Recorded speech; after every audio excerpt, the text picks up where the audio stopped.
সরকার প্রতি বছর জেলা প্রশাসক মহোদয় বালু উত্তোলনের জন্য টেন্ডার নির্ধারণ করেন, টেন্ডার জারি করেন।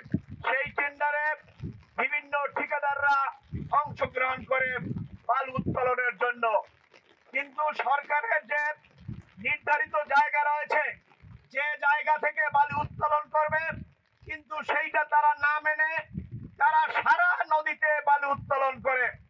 আজকে এই কালীগঙ্গা নদীতে এই হুলারাডের প্রান্ত থেকে বালি উত্তোলনের নির্ধারিত স্থান, সেখান থেকে না উঠিয়ে এই সয়না রঘুনাথপুর ইউনিয়নের এই নদীর এই পার ঘেঁষে তারা প্রতিদিন রাতে দিনে তারা বালু উত্তোলন করে। কোন ধরনের কোন পের কথা মানছেন না এবং সরকারের কোনো জবাবদিহিতা নাই। তারাও কোনো এ ব্যাপারে কোনো দেখে না যে কোনখান থেকে বালু উত্তোলন করে, তারা নিয়ম মানছে কি মানছে না। আজকে এই ইউনিয়নের সয়না রঘুনাথপুর ইউনিয়ন আজকে মানচিত্র থেকে ছোট হয়ে আসছে। কারণ এক হলো নদী ভাঙ্গন, এই নদী ভাঙ্গন এবং এই বালু উত্তোলন দৌরত্বের কারণে আজকে আমাদের ইউনিয়ন ছোট হয়ে আসছে। এই ইউনিয়নের অনেক মানুষ ভিটে ছাড়া হয়েছে, গৃহহীন হয়েছে, অনেক ফসলি জমি বাগান সব নদীতে চলে গিয়েছে। দিনের পর দিন এইভাবে মানুষ চোখের সামনে দেখছে তাদের জমি জমা চলে যাচ্ছে, কিন্তু তার কোনো প্রতিকার নেই।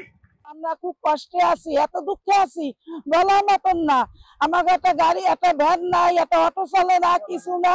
হ্যাঁ, মাটি কাটা বালি কাটা আমরা বন্ধ চাই, বন্ধ চাই। নদী বিশিষ্ট একটা ইউনিয়ন, চতুর্পাশে নদী, নদী ওদিকে সন্ধ্যা নদী হ্যাঁ ভাঙ্গে নামিয়ে যাইতে আছে, এদিকে কষা নদী ভাঙ্গে নামিয়ে যায়, এদিকে কালীগঙ্গা ভাঙ্গে নামিয়ে যায়। কাজেই আমাকে এই বালি কাটার কারণে সমস্ত কিছু নামিয়ে যাইতে আছে, সাথে সাথে জমি নামিয়ে যাইতে আছে, বাড়ি বাগান।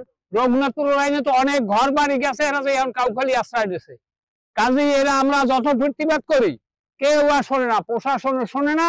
আমরা ইউনিয়নবাসী বালু উত্তোলনকারী এবং মাটি কাটার যে ইজারাদার যারা, তাদের কাছ থেকে আমরা নির্যাতিত হচ্ছি দীর্ঘদিন ধরে।